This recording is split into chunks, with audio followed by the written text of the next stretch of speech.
Welcome back to Family Secrets Unveiled.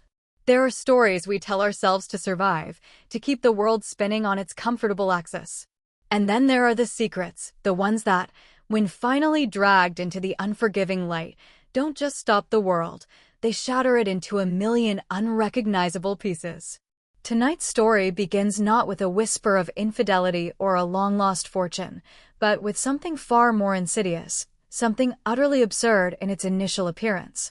It begins with an envelope, stark white and official, tucked innocently between the junk mail and a grocery store flyer. Meet Sarah Jenkins, 42 years old.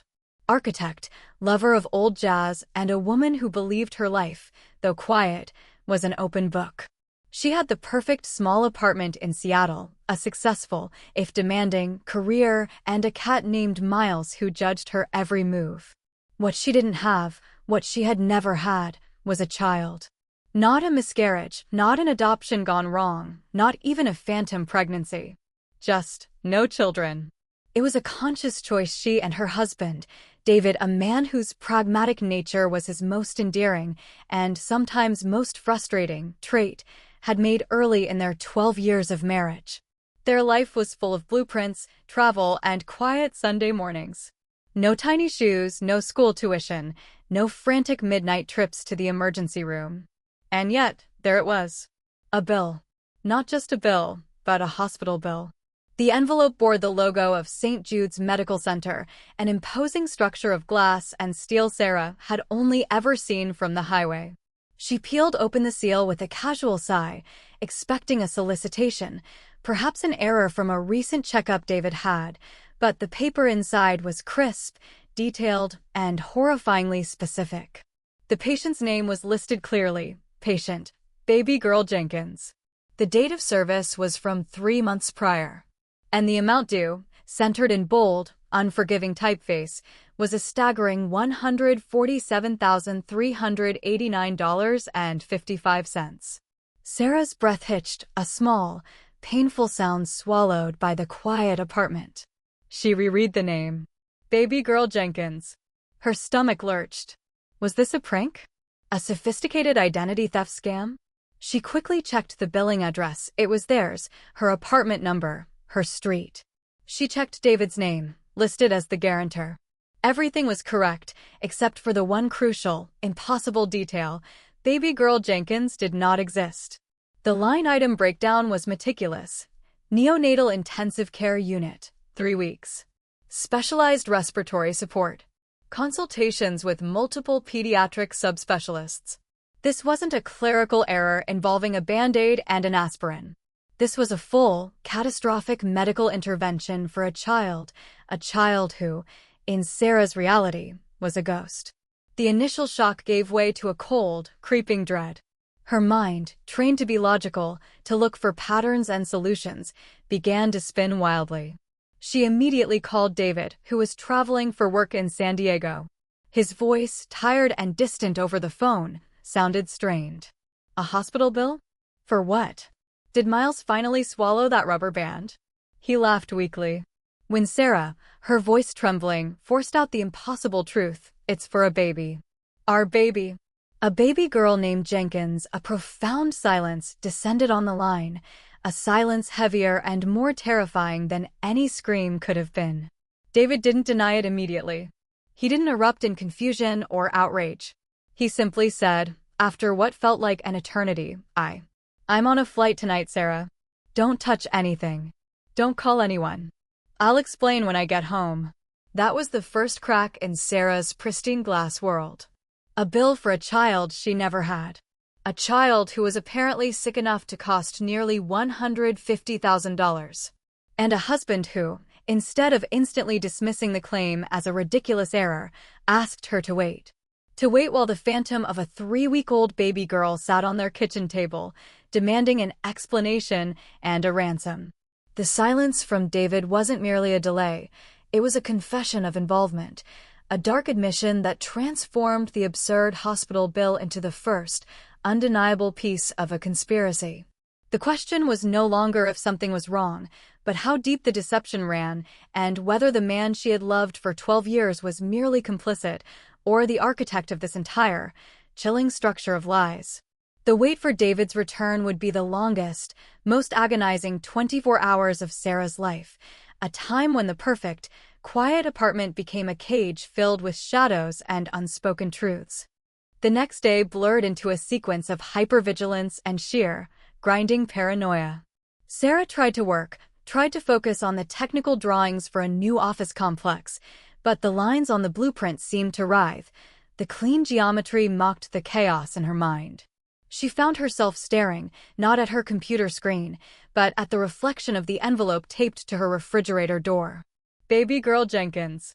Every time her phone buzzed, she jumped, expecting an explanation, a tearful confession, or perhaps a warning.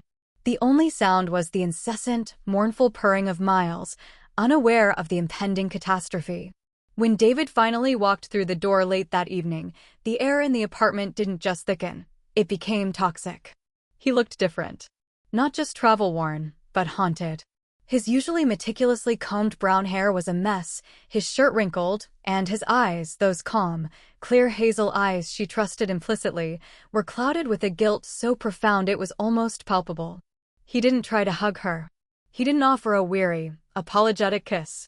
He simply dropped his suitcase near the door and stood, a man anticipating a firing squad. "It's not what you think," he finally whispered, his voice hoarse, completely devoid of the usual strength. Sarah merely pointed to the bill. "Tell me exactly what I'm supposed to think, David. Because right now, what I'm thinking is that you have a secret child, a secret life, and she was almost $150,000 sick." The dam broke, but not into the expected torrent of infidelity. What David confessed was infinitely more twisted, weaving a web that reached back years, involving more than just a momentary lapse of judgment. He sat her down, forcing himself to look at her, and began a story that chilled Sarah to the bone. It started 4 years ago, he admitted, his eyes fixed on his hands. With the business trip to New York. Remember? The big merger deal. Sarah nodded, remembering the 3 weeks he'd been gone, the long, late-night calls. "It wasn't just work, Sarah. I did a favor. A monumental, stupid, horrifying favor for one of the partners, a man named Arthur Vance." Arthur Vance. A name Sarah dimly recalled from a Christmas card list, a smooth, older man with an unsettlingly intense gaze. David explained that Vance and his wife, Clara, were a wealthy couple, desperate for a child but facing biological impossibilities and the crushing bureaucracy of adoption. They had approached David, not for money, but for something far more personal and legally murky. They needed a ghost guarantor.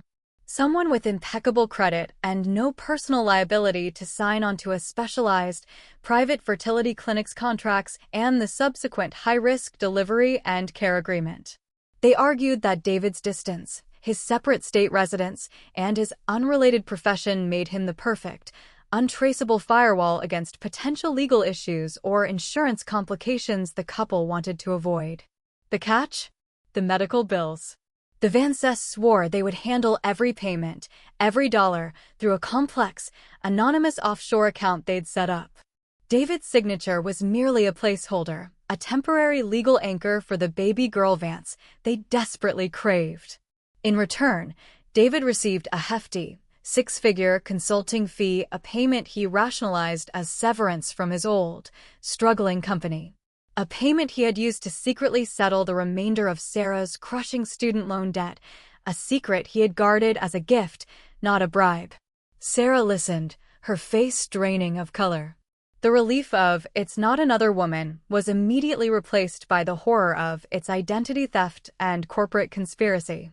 "So, you signed legal documents for a child that wasn't yours, David?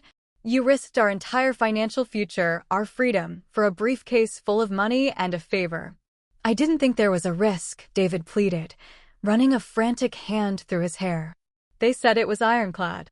They paid for everything, Sarah. Until now. This bill, this is the first one I've seen. The offshore account must have been frozen, or the Vances are deliberately defaulting. They named the child Jenkins on the contract, just for the medical records, to keep the Vance name clean. They promised to change it immediately after the discharge.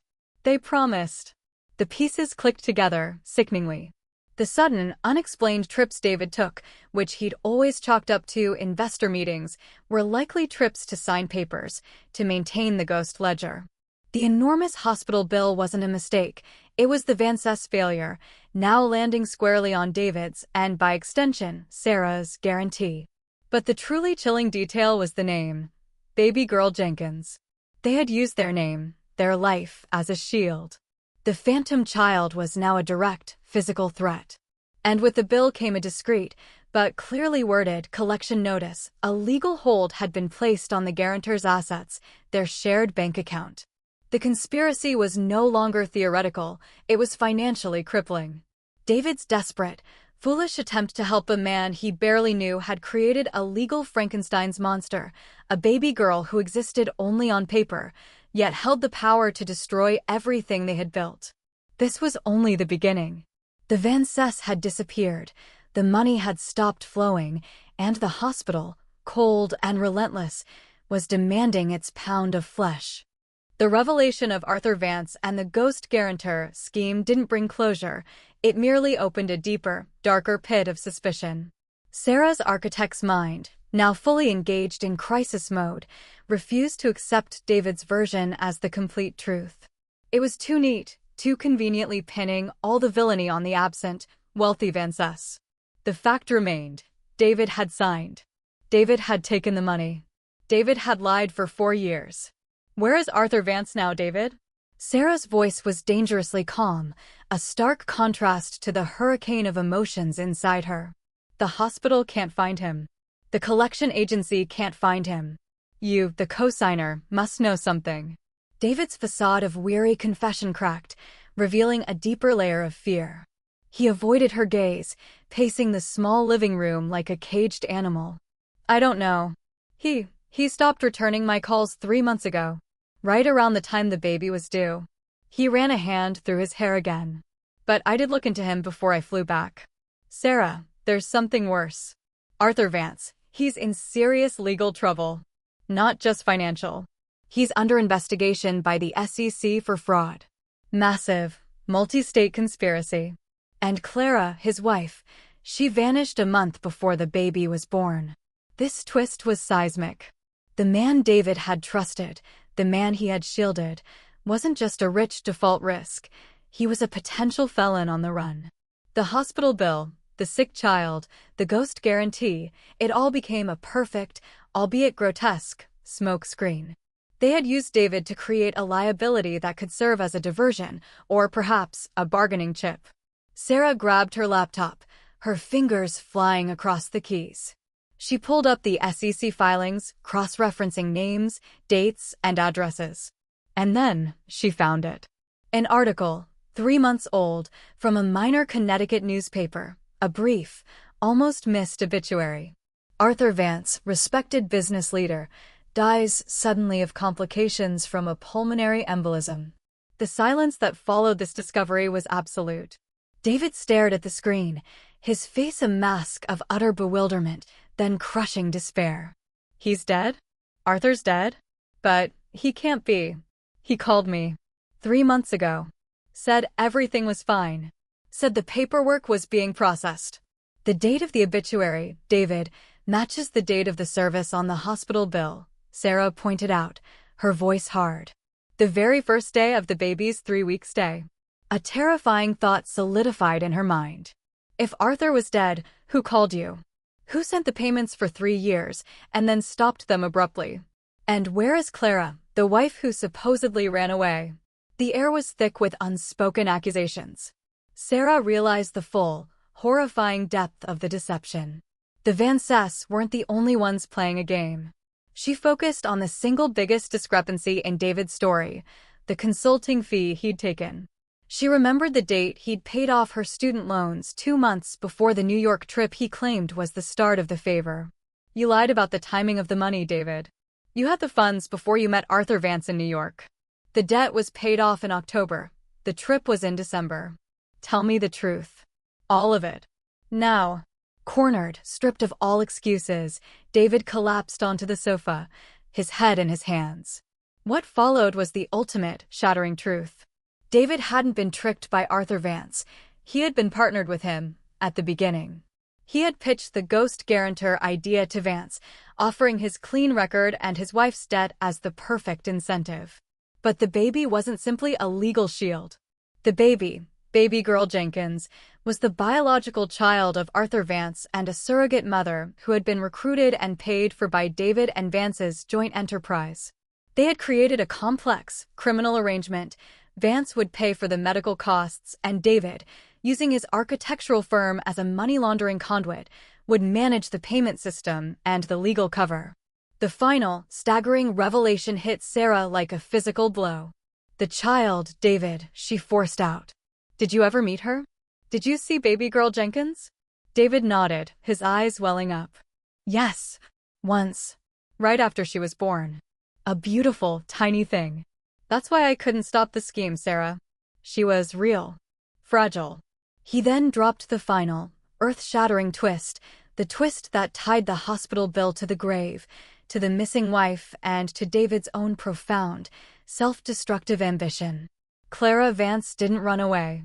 She and Arthur had a catastrophic falling out over the baby. Arthur, he was in the hospital, recovering from an unrelated procedure, but he was scared Clara would expose everything. He changed the paperwork while he was there. Sarah, Arthur didn't die of an embolism. The SEC thinks Clara murdered him. And she didn't vanish. The police, they think she might have taken the baby and gone into hiding, using the very legal loopholes Arthur and I created. The bill is her trail. She's using the baby Girl Jenkins identity to draw us out, to force the hospital to notify the guarantor. This isn't just about money, Sarah. It's about a manhunt. We aren't the victims of a scam. We are accessories to murder and co-parents to a child who is now the ultimate fugitive. The revelation that they were intertwined with a child abduction and a murder investigation shattered any possibility of a quiet, internal resolution. Sarah no longer saw David as her husband. She saw him as the author of her impending destruction. The truth that he had co-created the scheme, not just been roped into it, was the ultimate betrayal, proving his ambition was far stronger than his commitment to their life together. You have destroyed everything, Sarah stated simply, her voice devoid of emotion, a dangerous calm replacing the hysteria. Our careers, our future, our freedom. And for what? To pay off my debt? To feel like a partner in crime with a murderer. The path forward was terrifyingly clear, but utterly necessary. They were not victims to be rescued. They were conspirators who needed to confess to survive. The weight of the $text $147, $389.55 bill, once a financial threat, was now a lifeline. It was the only concrete proof linking David, the dead Arthur Vance, and the vanished Clara, Sarah, taking charge with the cold logic of an architect saving a collapsing structure, made the call. Not to a lawyer, but directly to Detective Elena Rodriguez, the lead on the SEC fraud case, who was now unofficially investigating Arthur Vance's death. She presented the hospital bill, the full weight of David's confession, and the chilling realization that baby Girl Jenkins was being used as bait. The next 48 hours were a blur of police interviews, legal counsel, and the devastating realization that David's cooperation, while essential, would not spare him. His confession to money laundering and creating the ghost guarantee shielded Sarah from complicity, painting her as the victim of his 4-year deception, but it sealed his own fate. The trail led the police to a small, secluded cabin in upstate New York, paid for in cash, by an anonymous trust set up in the name of J. Smith, the same initials David had used on some of the initial shell company filings. Clara Vance was apprehended there. Baby Girl Jenkins, a perfectly healthy, now 4-month-old infant, was found safe. Clara, broken and desperate, admitted to changing the paperwork at the hospital to ensnare David, believing he deserved to suffer for his role in her husband's initial plot against her, but she vehemently denied the murder, claiming Arthur's death was a fatal accident resulting from a struggle. The police, however, found evidence that contradicted her account, and the murder charge stood. The hospital bill, the absurd catalyst, became the very thing that broke the case open. In the end, the system ground relentlessly. David pleaded guilty to multiple counts of conspiracy and money laundering, his sentence mitigated by his full cooperation. He faced years in prison, his architecture career in ruins. Sarah, cleared of all charges, stood alone, the perfect apartment now an empty shell. She filed for divorce. The hospital bill itself was eventually paid off using the seized assets of the Vance estate, a final, ironic footnote to the catastrophe. Sarah rebuilt. She sold the apartment, moved to a smaller city, and resumed her work, though the blueprints now felt heavier, the lines less certain. The trauma of the ghost child, the child she never had but whose life and illness had nearly destroyed her own, left an indelible mark. She was no longer the woman who saw the world as an open book. She saw the shadows, the hidden compartments, the terrifying potential for betrayal in even the most intimate spaces. The final irony, the lingering coldness of the story, is the fate of baby Girl Jenkins. Now orphaned, legally severed from the dead Arthur Vance and the imprisoned Clara, and with David in prison, she was placed into the state's care. The name Jenkins was legally stripped away, the nightmare connection finally severed. But Sarah never forgot her. She never forgot the ghost she almost paid for, the child who existed for 3 weeks as a weapon of financial and emotional destruction. The experience taught her a profound, painful truth. Sometimes, the greatest betrayals aren't born of passion or greed, but of the quiet, calculated compromise of a good man. And that, tragically, is the untold story behind the impossible bill. The kind of secret that stains the canvas of a family for generations. If this chilling tale of ambition, betrayal, and the ultimate fugitive caught your attention, please do us a favor. Like this video, subscribe to Family Secrets Unveiled so you never miss a deep dive into the shadows of the American dream, and hit that notification bell. Until next time, stay vigilant, because sometimes the bill that arrives in your mailbox is for a life you never knew you had.